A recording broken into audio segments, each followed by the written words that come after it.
샬롬. 삼국지 7번째. 난폭하고 거친 것에 못지않게 순진한 구석이 있는 장비는 오랜 약정을 지키지 못하게 된 게 무한한 모양이었다. 장대인도 거기 앉으시오. 유비가 자리에서 일어나지도 않은 채 눈길로만 빈 의자를 가리키며 말했다. 목소리는 낮았지만 조금 전과는 달리 이상한 위엄이 서려 있었다. 전에도 몇 번 유비를 보았지만 그런 심상찮은 태도는 처음 보는지 장세평도 움찔하며 유비를 살피다가 이내 수그러든 기세로 유비가 가리킨 자리에 앉았다. 혹 아실는지 모르지만 이분은 장대인과 같이 호상이신 중상국의 소상이라는 분이요. 먼저 인사라도 나누도록 하시오. 장세평이 앉는 것을 보고 유비가 다시 고요한 목소리로 말했다. 저 애송이는 이미 알고 있소. 그보다는 유영 아니 유대엽 무슨 일이시오. 저 애송이는 무엇 때문에 이 자리에 끌어들이셨소. 장세평이 다시 목소리를 높였다. 유비의 위험에 눌려 진정하려고 애썼지만 소상을 대하자 참을 수 없는 기분인 듯했다. 그러나 유비의 목소리는 잔잔한 호수처럼 변화가 없었다. 저분도 장대인과 마찬가지로 이번에 우리 탁군으로 말을 몰고 왔소. 함께 사고 팔 뿐이니 알고 지내시는 게 좋을 듯 싶소. 그럼 기어이. 그런데 제가 무엇을 잘못했습니까? 여러 호걸님들께 제가 섭섭하게 한 것이 무엇입니까? 잘못 같은 건 없소이다. 그럼 왜 마판을 저 애송이와 나누어 가지라는 겁니까? 원래부터 저작거리는 어느 한 장사꾼을 위한 게 아니오. 하지만 그래도 지금까지 그게 잘못된 일이었소. 그러자 장세평은 완전히 낙담한 표정이었다. 탁군의 마판을 독점하여 적지 않아 재미를 보아왔는데 갑자기 젊고 재치 있는 경쟁자가 나타났기 때문이었다. 그는 다시 장비를 어떻게 다고쳐 볼까도 생각했으나 자신을 외면한 채 묵묵히 술잔만 기울이는 모습을 보자 유비에게 한 번 더 매달려 보기로 했다. 유대협, 다시 한번 헤아려 주십시오. 앞으로는 더욱. 그때 곁에서 보고 있던 소상이 유비를 대신해 나섰다. 대인 고정하십시오. 저는 결코 대인의 이문을 해치려 온 게 아닙니다. 그 말에 장세평이 마침 잘 만났다는 듯 소상에게 분통을 터뜨렸다. 니놈의 혀가 길고 미끄럽다는 말을 이미 익히 들었다. 뭐 이문을 해치지 않는다고? 아니 어째서 혼자 거뒀던 것을 둘이서 나누는데 이문이 줄지 않는단 말이냐? 의심스러우시면 저와 동업을 하시는 게 어떻겠습니까? 대인께서 지금 이 탁군에서 얻는 그 이문을 제게 일러주시면 한 행비 장사가 끝날 때마다 먼저 대인의 몫을 재워드리고 나머지만 제 몫으로 하겠습니다. 여우같이 간사한 니놈을 믿고 어떻게 같이 장사를 한단 말이냐. 그건 여기 유대엽께서 보증해 주실 겁니다. 소상은 그 말과 함께 유비를 돌아보았다. 제 말씀대로 해 주시겠습니까? 유비는 갑작스런 요청을 받고도 이내 고개를 끄덕였다. 내가 보장하겠소. 거기다가 앞으로 탁군뿐만 아니라 전 유주 경내에서도 아무도 대인을 건들지 못할 것이요. 말하자면 독점을 과점으로 바꾸는 대신 보호지역을 넓힌 것이었다. 하지만 소상도 유비도 믿을 수 없었지만 그렇게 되면 장세평도 어쩔 도리가 없었다. 유비의 결정을 따르고 그 결과가 좋기만을 기다릴 뿐이었다. 장세평이 못마땅한 대로 관중이 권하는 술을 몇 잔 마시고 일찍 자리를 뜬 뒤였다. 유비가 문득 소상을 보며 물었다. 보아하니 소영은 글을 읽으신 분 같은데 어찌하여 이토록 일찍 제리에 눈뜨시게 되었습니까? 작게는 정금을 모아 한 몸의 의식을 풍족하게 하는 것이고 크게는 저 문신우처럼 기와를 사서 부귀 영화를 누리기 위해서입니다. 소상이 별로 망설이지 않고 대답했다. 문신후란 옛 진나라의 큰 장사꾼 여불위의 봉호로 그는 천금을 던져 진시황의 아버지인 자초를 한남 볼모로 가 있던 진왕의 서자에서 천하 통일의 기틀을 가진 장량왕에까지 오르게 한 사람이다. 마지막으로 스스로 짐새에게서 뽑은 독을 마셔 끝냈으나 그가 일신에 누린 영화는 제왕의 버금같다 할 만했다. 기화라면 당장은 물건도 아니고 금전도 아니지만 사서 두면 재물도 되고 명예도 되고 벼슬도 되는 재화입니다. 무엇이 그런 게 되겠소. 유비가 속으로는 짐작이 가면서도 짐짓 물었다. 그러나 소상은 다만 조용히 웃을 뿐 더는 대답하지 않았다. 그러다가 술자리가 파할 무렵에 야, 유비에게만 들릴 만한 소리로 말했다. 어쩌면 제가 오늘 이 기화를 사게 된 것이나 아닌지 모르겠습니다. 하지만 그날의 일에서 유비가 얻은 가장 큰 소득은 역시 관우를 알게 된 일이었다. 그 뒤로도 셋은 틈만 나면 어울렸고 나중에 관우는 거처를 아예 유비의 울타리 속으로 옮겼다. 비온 뒤에 더욱 땅이 굳어지듯 장비와 관우 사이도 언제 목숨을 걸고 싸운 적이 있느냐는 듯 친숙해졌다. 주로 무예 단련의 상대로 점점 가까워진 그들은 오래지 않아 호영호재하는 사이로까지 발전했다. 나아가 장비보다 6살이나 위인 관우가 형이 된 것은 말할 나위도 없었다.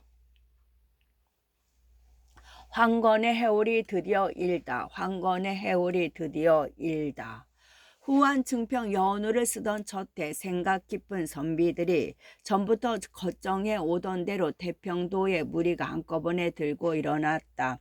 원래 도가는 황로 지학이라 하여 학술의 한 갈래, 특히 노자의 정치론을 그 가르침의 내용으로 하고 있었다.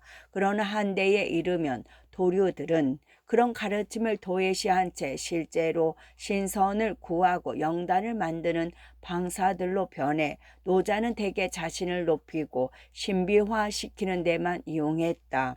그러다가 후한 말에 이르러 세상이 어두워지자 잡다한 민간신앙과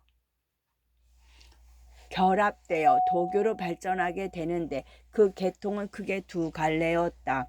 그 하나는 후한 순제 때에 장시된 장릉의 오두미도였다. 장릉은 촉에 머물면서 공명산에서 도를 깨쳤다고 하는데 스스로 부서를 지어 사람의 병을 고치고 못된 귀신을 쫓는다고 백성들을 홀리니 많은 백성들이 따랐다. 오도미도란 그가 입도자에게는 반드시 쌀, 단, 말을 바치게 하는 데서 비롯된 이름으로 적대적인 사람들은 그들을 미적이라고 부르기도 했다. 장릉은 아들 장형에게 자신의 도를 전하고 장령은 다시 아들 장로에게 전하여 한중 지방에서 세력을 떨쳤다. 다른 한 갈래는 바로 태평도였다. 장릉과 같은 시대에 낭양 사람으로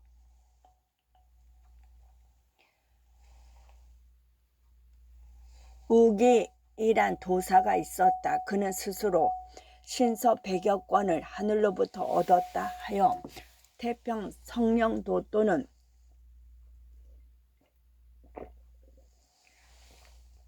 태평경이란 이름으로 가르침을 전하기 시작했는데 그 내용은 주로 음양과 제의에 관한 것들이었다. 그러나 뿌리를 같이 하는 그런 가르침들이 전부터 태평도란 이름으로 세상에 나타난 것은 거룩 사람 장각에 의해서였다. 장각은 원래 학업을 닦아 벼슬게 오르고자 하였으나 관리에 뽑히지 못하자 산으로 들어가 약초를 캐는 걸 생업으로 삼았다.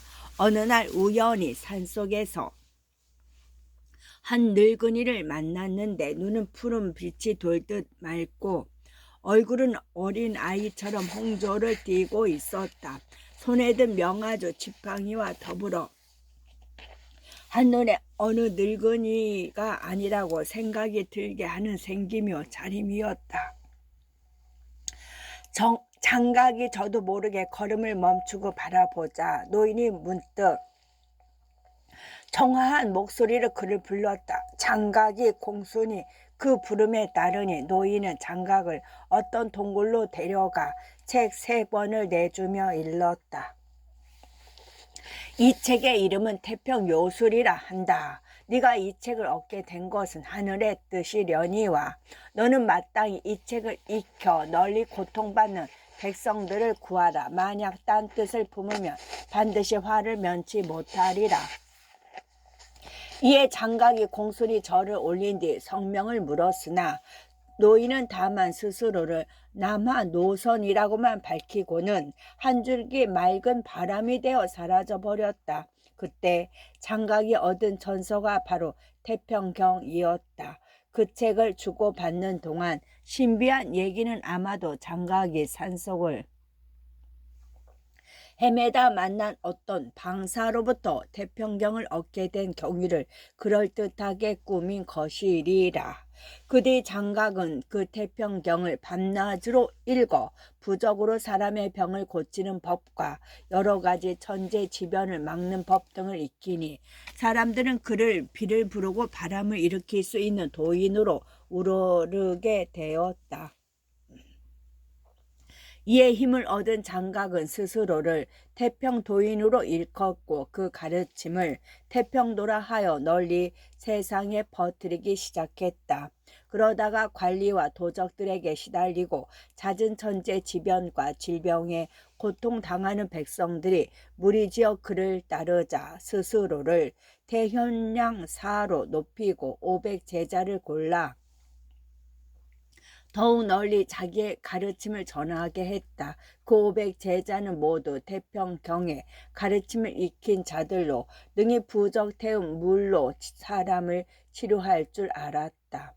대개의 종교적인 치료가 그렇듯이 부적을 태운 물로 사람의 병을 고친다는 것도 일종의 심리요법이었다. 의지할 곳 없는 백성들의 가슴에 여러 가지 사술로 믿음의 환상을 심어 거기에 의지의 질병을 극복할 정신력을 끌어냈다. 거기다가 설령 병이 낫지 않아도 그들을 의심할 수 없게 한 것은 그들이 미리 꾸며놓은 말의 농간이었다.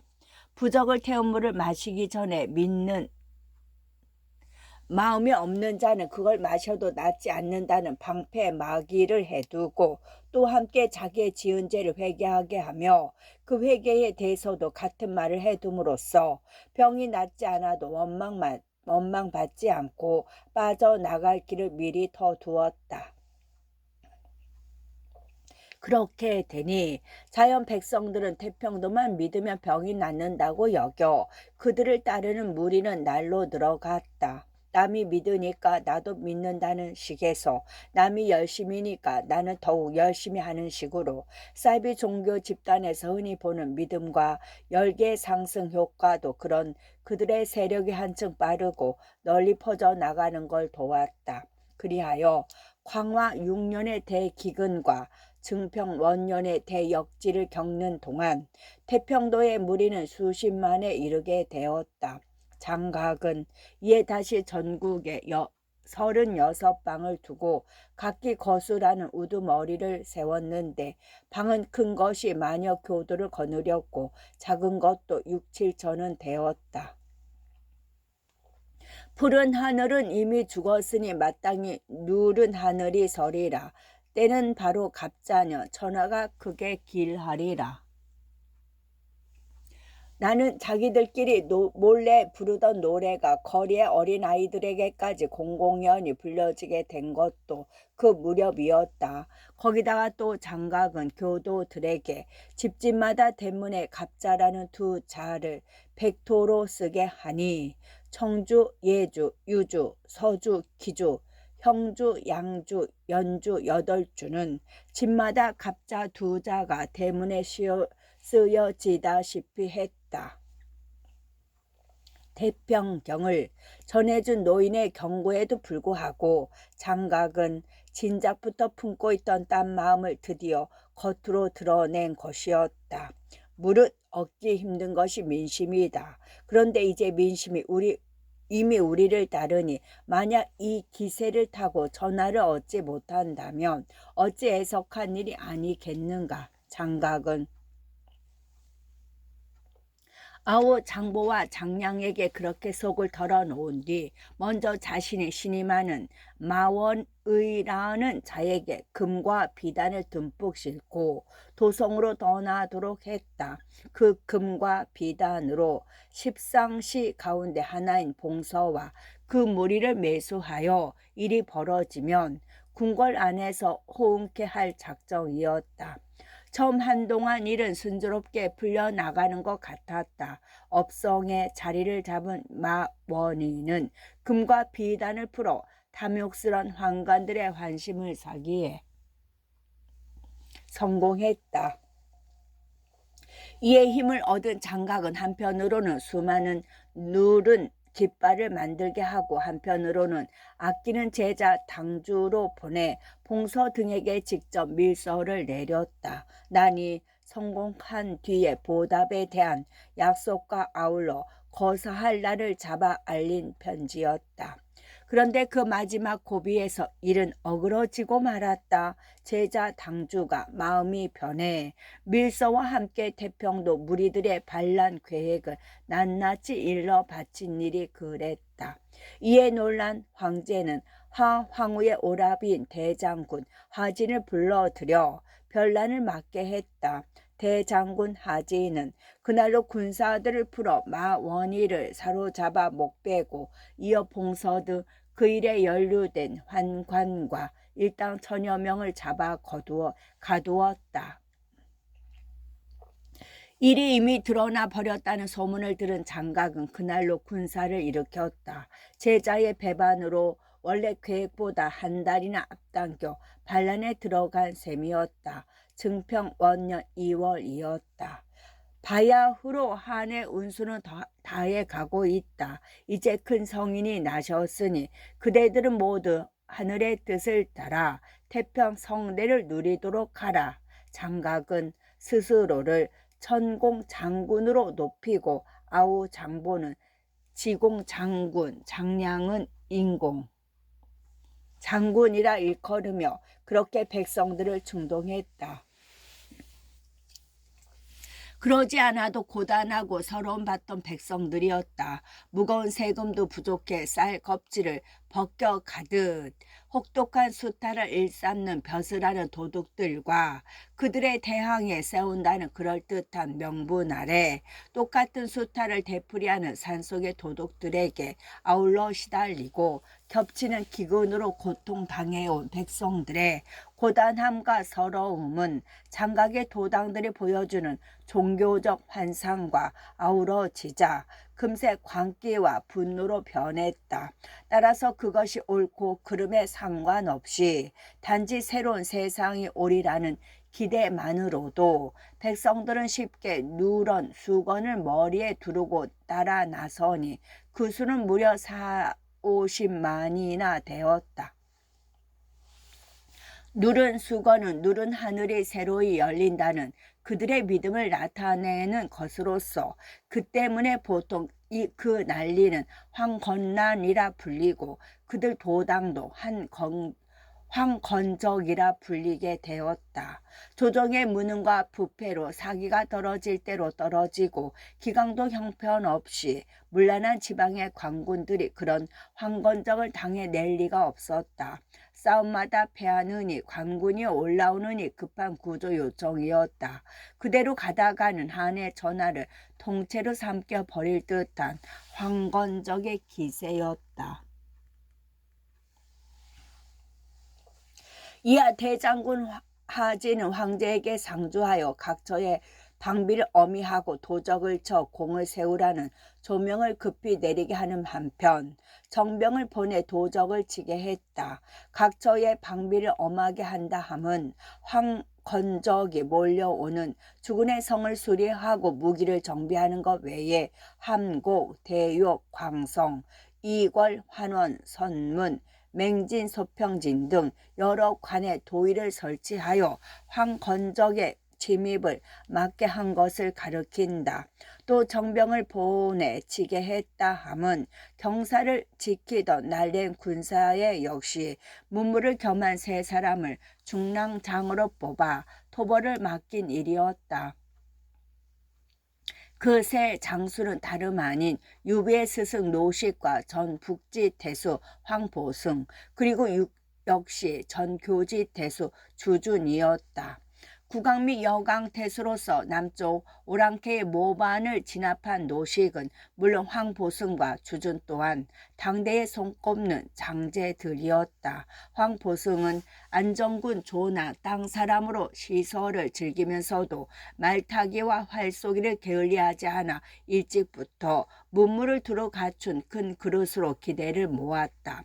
효렴에 정거되어 의량에까지 올랐으나 당고의 화에 연루되어 북지 태수로 밀려났다가 황건날이 일기 몇 달 전에야 다시 도성에 불러 들어와 있었다. 황보승은 좌중랑장이 되어 도적을 치라는 대명을 받자 황제에게 아뢰었다.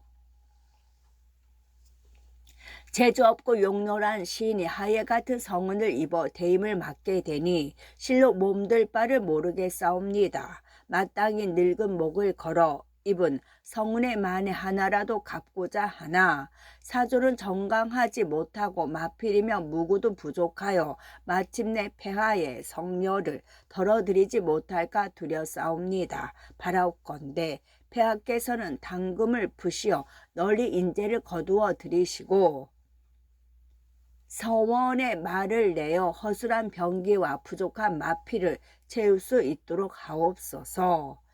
폐하께서는 당금을 푸시어 당금은 당고 의화에 연루된 자에게 벼슬을 금하는 일을 말하고 중잔절은 제실의 돈이고 서원은 후한말 황관들이 키운 황실 경비병을 말합니다. 황관들에게 농락되어 앞뒤를 가리지 못하던 황제도 일이 그 지경에 이르니 그런 황보승의 진언을 따르지 않을 수 없었다. 이때 우중랑장 주준이 다시 아뢰었다. 신 또한 하예 같은 성총을 입어 삼구를 통솔하는 장렬에 오르게 되었으나 몸은 늙고 힘은 줄어 스스로 선봉이 되어 말을 닿게 하고 창칼을 휘둘리기에는 적합하지 못합니다. 바라옵건대 폐하께서는 신 스스로 젊고 재주 있는 장수를 골라 선봉을 삼음을 윤허하여 주시옵소서. 그런 주준의 자는 공의로 회계 균 상우 땅 사람이었다. 일찍 시골 벼슬아치로 출발했으나 교지 대수가 되어 그 땅을 휩쓸던 큰 도적 양룡의 무리를 소탕하면서 널리 용맹을 떨쳤다. 싸움에서는 셋 중에서 가장 경험이 많은 그의 정이고 보니 황제는 또한 기꺼이 윤허했다. 선봉을 정하는 것은 장수된 자가 마땅히 지녀야 할 대권이다. 새삼 논의할 필요조차 없으나 특히 그대가 정하는 바를 보니 의중의 인물이 따로 있는 듯하다. 그가 누구인가를 말하라. 신이 선봉으로 삼고자 하는 장수는 오군의 송견이란 자입니다. 무예와 용명이 빼어난 데다 약간의 지략까지 갖추고 있어 가히 왕사의 앞머리에 세울 만한 장제입니다. 송견이라면 짐도 들은 적이 있는 이름이다. 회계의 외저 허창을 목을 벤 그 청년 장수가 아닌가 그렇사옵니다. 지금 합의의 승이 되어 그 성 안에 머물러 있는 바 폐하께서 윤허 하여 주신다면 그를 좌군 사마로 쓰고 싶사옵니다. 그가 합의성에 있다면 무슨 수로 길을 넘기지 않고 숲을로 선봉에 서울 수 있겠느냐. 한번 폐하의 부르심을 받는다면 그는 밤낮을 가리지 않고 달려오는 인물이니 결코 왕사를 지체케 하지는 않을 것입니다. 그러자 황보성도 아뢰었다. 신에게도 한 사람을 데려가게 해 주시옵소서. 당인마저도 사절로 뽑을 쓰면 허락할 터에 왕보 중랑이 새삼 정하는 것을 보니 또한 예사 인물은 아닐 듯하다. 누구를 쓰고자 하는가? 패국 조조입니다. 지금 의량으로 광론훈에 속해 있으나 가히 일꾼을 이끌 만한 장제입니다. 특히 그를 좌우에 두어 신의 재주없고 늙음을 가리고자 하오니 윤허하여 주시옵소서. 전날 그의 매서운 상소문은 여러 번 읽은 적이 있으나 그토록 빼어난 장제인 줄은 몰랐도다. 조조에게 기도위를 제수하여 황봉중량의 막하에 속하게 하라. 기도위는 도성을 지키는 오교 가운데 김하대를 지휘하는 장수이고 오교는 지금의 수도 경비사령부 정도를 말합니다. 황제는 그렇게 윤호한 뒤 묵묵히 있는 노식을 향했다. 노중량은 달리 뽑아 좌우에 두고 싶은 인재가 없는가. 그 말에 송곳스런 얼굴로 입을 다물고 있던 북중랑장 노식이 천천히 입을 열었다. 일찍 성총을 입어 묘당에 든 지 여러 해 시중상서를 거치면서도 도적의 화가 이 지경에 이르도록 버려두고 달리 무슨 청이 있을 수 있겠습니까? 말없이 나가 시체를 말가죽에 싸서 돌아온 일이 마땅하나 하문이 계시오니 아뢰겠사옵나이다. 신에게는 원래 공손찬이란 제자가 있어 선봉에 세울 만하였습니다. 하오나 그는 지금 요동 속곡 장사로 나가 있어 변방을 피울 처지가 못되오니 하남 원소로 대신하겠사옵니다. 원소는 이미 조정에 널리 알려진 터라 새삼 설명을 늘어놓지 않아도 되었다. 황제도 두말 없이 그 청을 윤허하니 원소는 중군 교휘로 노식 밑에 들게 되었다. 그 무렵 조조는 한나라를 향한 마지막 충성을 불태우고 있었다. 하지만 그의 벼슬길은 그리 순탄하지 못했다. 처음 낙양의 부도위로 출발하면서 증상시인 건식의 아제비를 때려 죽인 이래서부터 그가 보여준 강직함과 과단성은 오래자나 그를 황감 모대의 적으로 만들고 말았다. 4년도 못돼 돈구라는 작은 고을에 현령으로 쫓겨나는가 하면 이듬해에는 황후 송씨의 폐위 사건에 연루돼 아예 삭탈관직을 당했다. 왕후의 일족으로 주살된 송기란 이가 조조의 종매 부인 것이 벼슬길에서 쫓겨나게 된 표면상의 이유였지만 그 뒤에는 조조를 미워하는 환관들의 잠소가 있었다. 귀에 있을 때마다 황제에게 조조를 나쁘게 말해오던 그들이라 그같이 좋은 기회를 놓칠 리 없었다. 그러나 조조는 아무런 불평 없이 초땅으로 낙향에 갔다. 그리고 한 야인으로 돌아가 옛날의 패거리와 어울리며 유유자적한 생활을 즐겼다. 뒷날 무선 황후로 높임을 받은 변씨를 첩으로 받아들인 것도 그 무렵이었다. 변씨는 낭야군 계양 사람으로 가세가 비난하여 일찍 장기가 되었다가 자색이 뛰어나고 전성이 종명하여 조조의 사랑을 받게 되었다. 낙향한 지 오래 지나서 그녀에게 빠져든 조조는 마침내 천금으로 그녀를 사 첩으로 삼았다. 나중에 조조의 뒤를 잇게 되는 조비는 바로 그 변씨가 낳은 아들이었다. 어떻게 보면 그 낙향 시절은 활동적인 조조의 일생을 통해서 가장 평온했던 세월이었다. 그러나 조금만 유심히 살피면 겉으로는 철저한 무위의 세월로 보이는 그 시기야말로 조조에게는 뒷날의 웅비를 위한 필요한 준비기였다. 그의 기반이 되는 패국 일대의 인맥과 다시 한번 결속을 다질 계기가 되었기 때문이다. 그전 몇 년의 벼슬살이 동안 조조와 패국 일대의 인걸들 사이는 하후돈과 종을 빼고는 저절로 소원해지지 않을 수 없었다. 하후연을 비롯한 생가 쪽의 호걸들과 조인을 비롯한 양가 쪽의 호걸들 그리고 허위 이전 약진 등 임엽 시절의 패거리들은 조조가 험한 벼슬살이의 골몰에 있는 동안 차차 멀어져 갔는데 그 낙향으로 다시 옛날처럼 가까워질 수 있었다. 그러다가 3년 만에 조조는 다시 을왕으로 뽑히어 낙양으로 돌아갔다. 비록 광로훈 아래의 문관에 지나지 않았지만 황제에게 직관을 할 수 있다는 점에서 조조가 전부터 얻고자 하던 자리였다. 날카로운 송곳은 주머니에 넣어도 끝이 비어져 나오고 사양은 싸고 싸도 향내가 새듯 아무리 환관들이 가로막아도 한 나라는 조조란 인재가 필요했다. 한번 좌절을 맛본 벼슬살이였지만 다시 불러나온 조조의 기백과 충성은 3년 전과 조금도 다르지 않았다. 그 한 예가 다시 묘당에 든 즉시 조조가 올린 상소문이었다. 진번, 두무 등 선조 때부터 훌륭한 신하들이 당인으로 몰려 화를 입은 것은 실로 부당하기 짝이 없는 일이옵니다.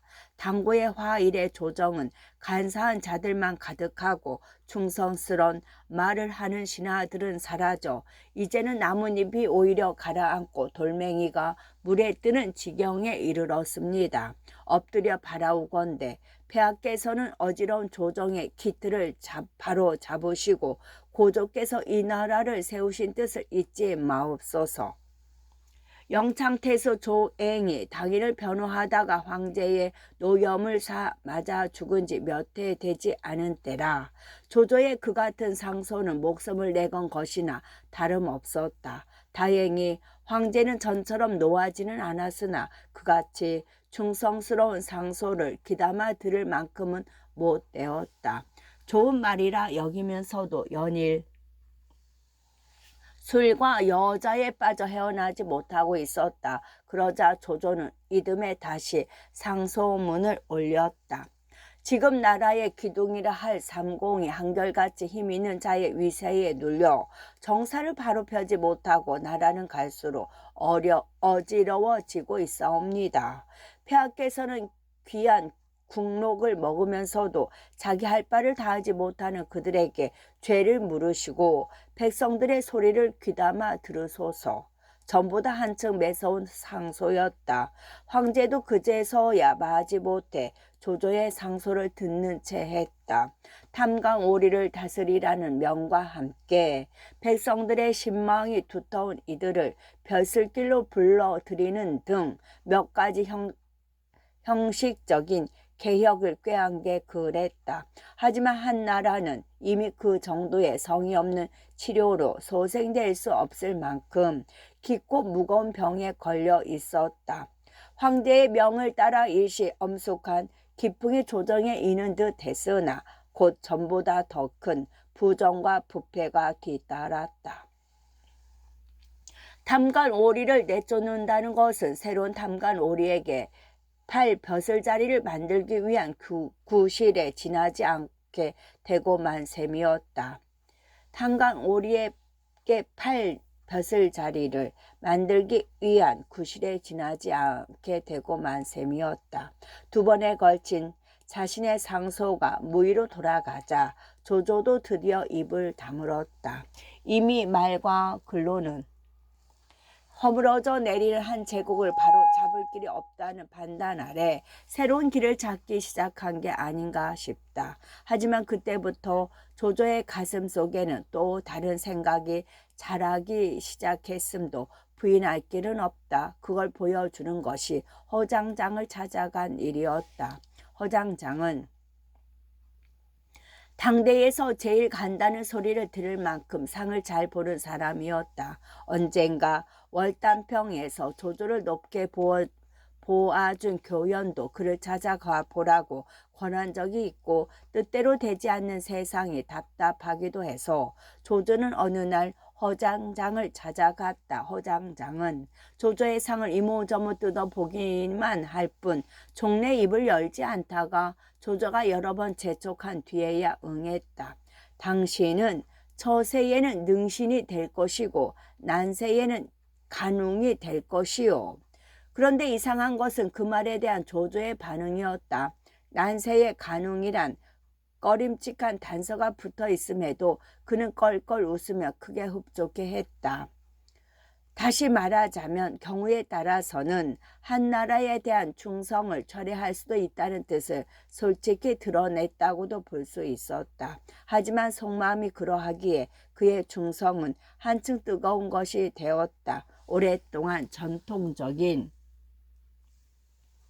육아의 가르침에 젖어온 그에게는 난세의 간웅보다는 치세의 능신 쪽이 훨씬 마음에 드는 역할이었다. 그리하여 그 때문에 조조는 더욱 그 난세를 막는 일에 힘을 기울이게 되었다고 해도 크게 틀린 말은 아닐 것이다. 기도 위로 황보승을 따라 출전하라는 명을 받았을 때도 조조의 마음은 그에 다르지 않았다. 자신이 끌어낼 수 있는 힘을 모조리 끌어내 황건난을 병전하는데 쏟으리라는 결심뿐이었다. 그는 먼저 자기가 이끌게 될 군사들을 점거하고 기치와 복색을 모두 붉은색으로만 쓰게 했다. 자신도 한 벌 붉은 점포와 붉은 숯을 달린 투구에다 불꽃 같은 털을 가진 말 한 피를 구하였다.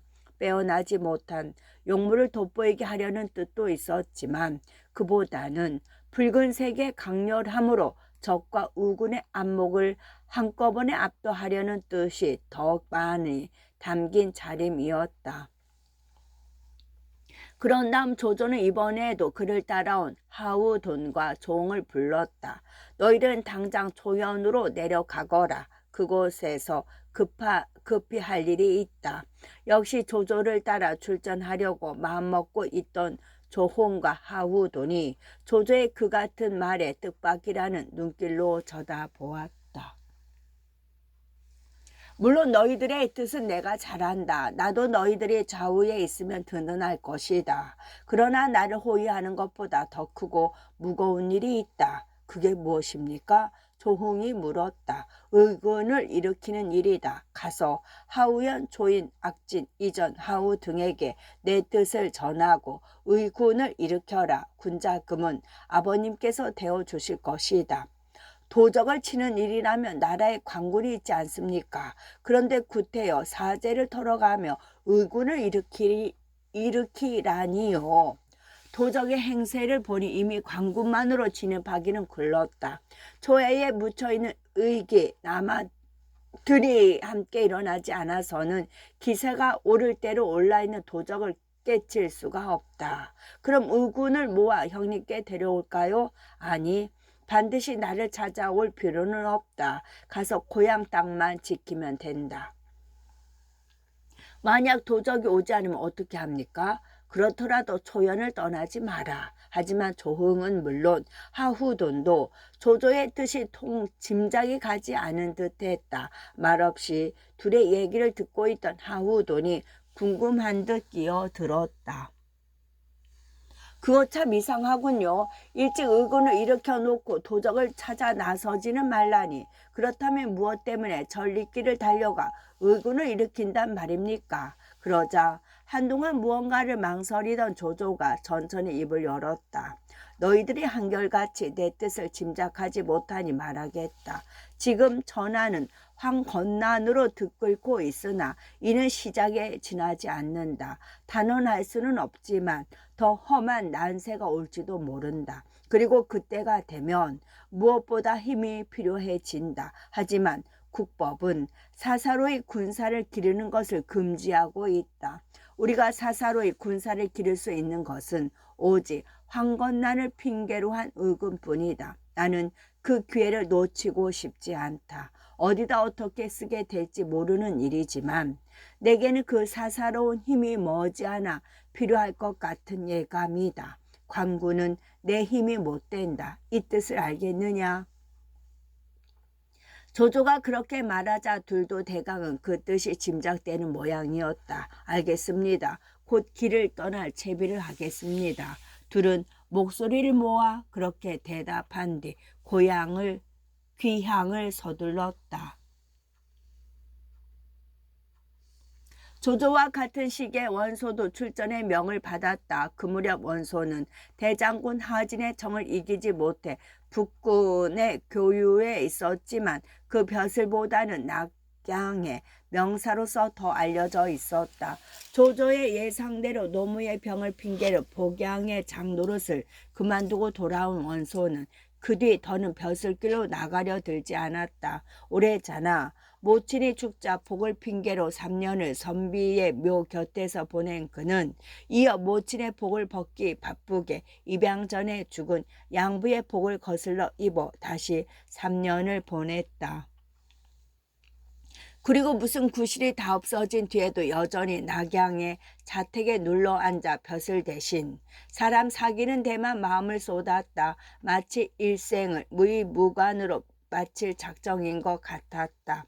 워낙 사세오공의 명가인데다 성격이 밝고 사람을 끄는 힘이 있어 널리 이름이 알려진 이가 아니면 만나주지 않아도 원소의 집 앞에는 수레가 끊어질 날이 없었다. 수레란 것이 이미 높고 귀한 지체를 나타내는 물건이고 보면 원소가 당대의 사람들로부터 받은 신망이 어느 정도였는지 짐작이 간다. 위로는 조정의 공경들로부터 아래로는 위협들에 이르기까지 세상에 조금이라도 이름을 얻고 있는 끝.